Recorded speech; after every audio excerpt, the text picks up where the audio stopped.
Hello everyone. Here I have a green circuit board and two wires.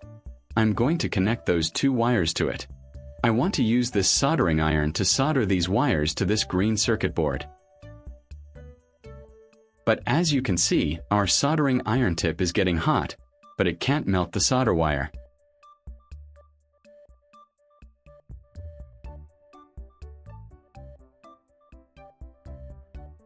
I will use a screwdriver to remove the soldering iron tip to begin the repair.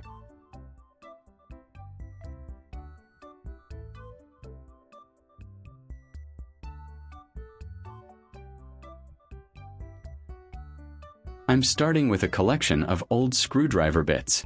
Over time, these can become worn, but instead of discarding them, I'll show you how to give them a new life.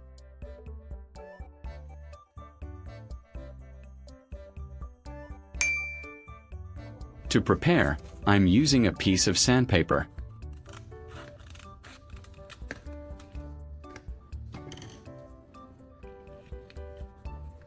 Manually rubbing them ensures that any oxidized layers or imperfections are removed, creating a clean and highly conductive surface.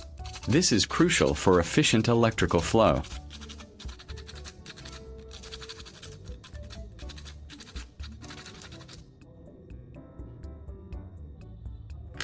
I will continue sanding similar soldering irons.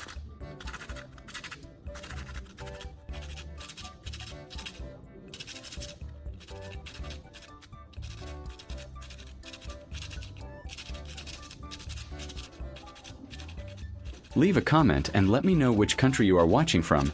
It's great that we can connect and chat from all over the world.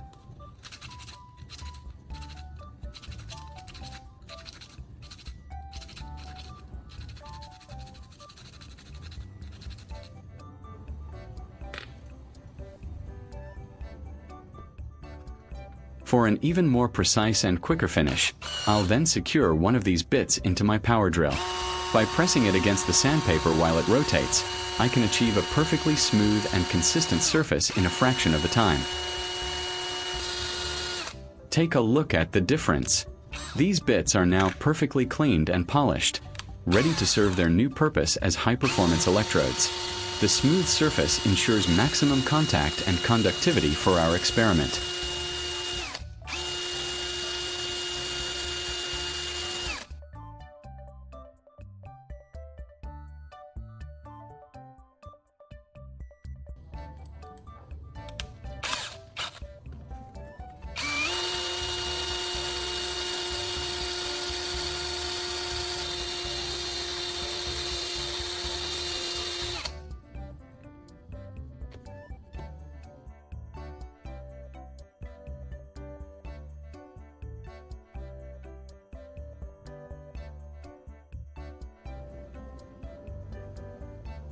Now, for the core of our electrolysis device, I'm taking a simple plastic lid. I'm marking precise points where our electrodes will be inserted. This accuracy ensures optimal spacing and functionality.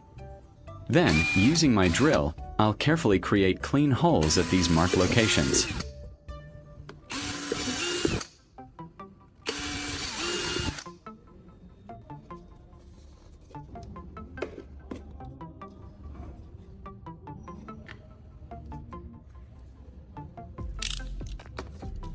If you find this video interesting, don't forget to like, subscribe, and turn on the notification bell so you don't miss any interesting ideas coming soon.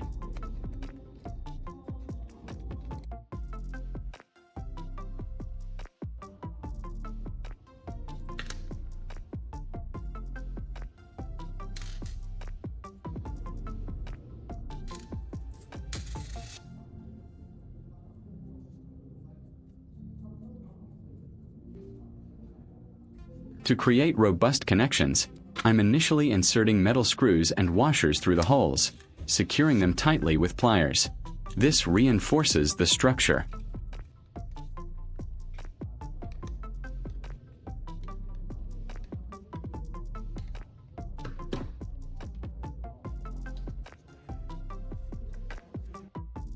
Then, I'm replacing these with brass terminals. Brass is an excellent choice for electrical conductivity, which is absolutely essential for the efficient operation of our electrolysis cell.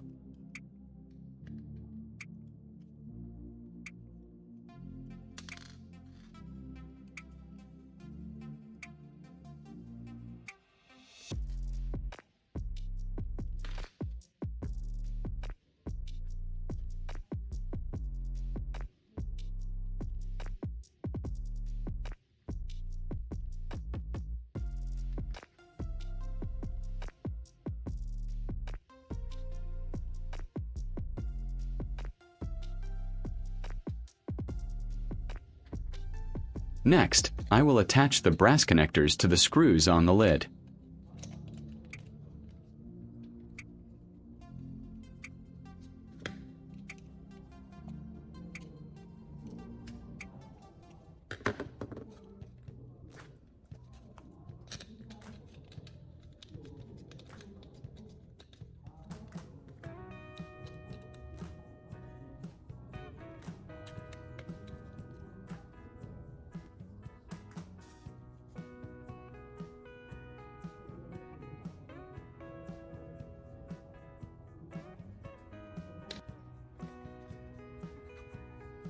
To make our electrolyte solution, I'm adding several spoonfuls of common table salt to this clear jar, followed by water.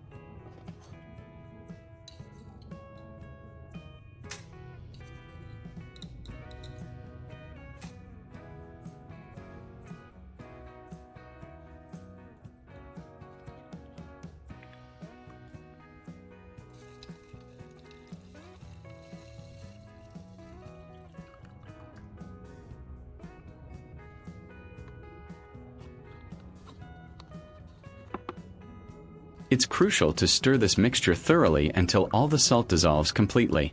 This creates a highly conductive medium that is essential for the electrical current to flow and for our electrolysis experiment to work. Now for the electrodes themselves. I used a bare copper wire and twisted it around a pen to create a small spring.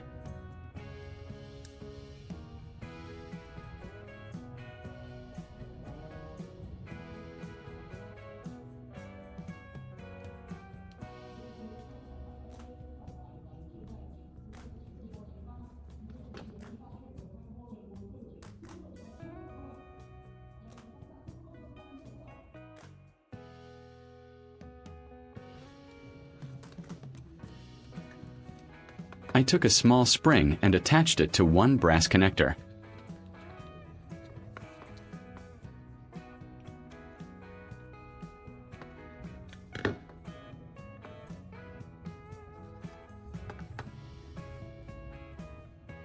With the other brass connector, I attached two polished soldering irons together with tape.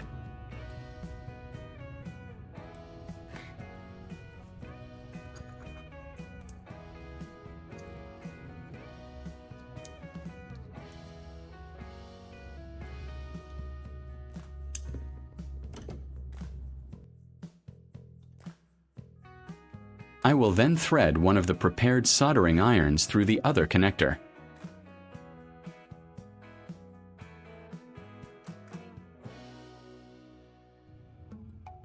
With our solution ready, I'm now carefully placing the lid. I'm making sure that both the spring and the soldering irons are fully submerged in the salt solution. Our electrolysis setup is now complete and ready for action. It's time for the demonstration. I'm connecting alligator clips from a 12V battery to our electrodes. Red to positive, white to negative.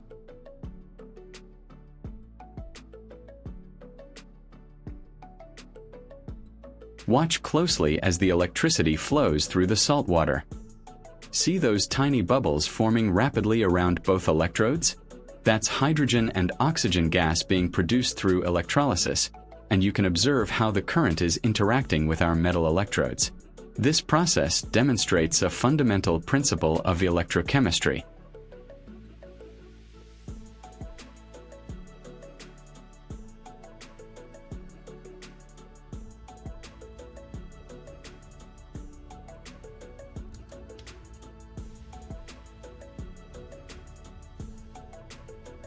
After the electrolysis process is complete, I remove the soldering iron from the electrolyte solution.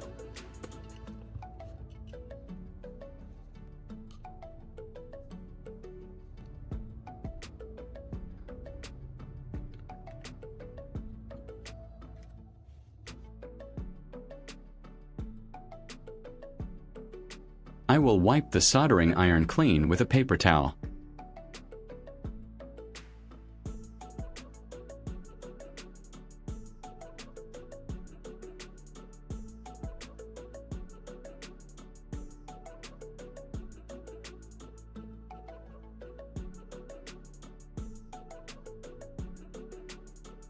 I took a soldering iron and clamped the hot tip firmly with a screwdriver. This creates an extremely efficient heat soldering tool. It's perfect for soldering plastic materials or melting tin wire neatly with incredible precision. This is an easy way to create clean seams on small items without the need for specialized equipment.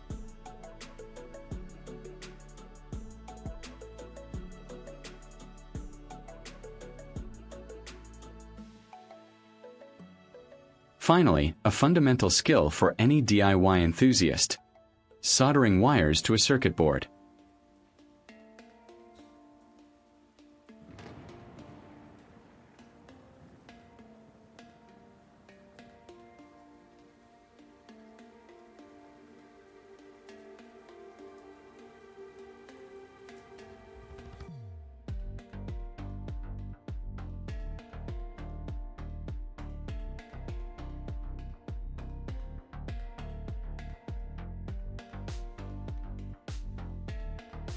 I apply a small amount of solder to the tip of my heated iron, then touch it to both the stripped wire and the contact point on the circuit board.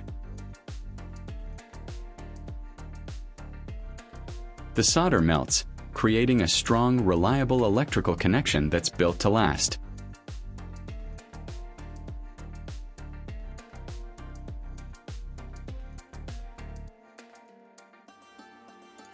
So there you have it. A range of creative workshop hacks and transformations that prove you can achieve amazing things with a little ingenuity and some common household items.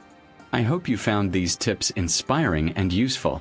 If you enjoyed this video, please give it a big thumbs up, share it with your friends, and leave a comment below telling me which hack was your favorite. Don't forget to subscribe for more fantastic DIY ideas. Thank you for watching, and I'll see you in the next one.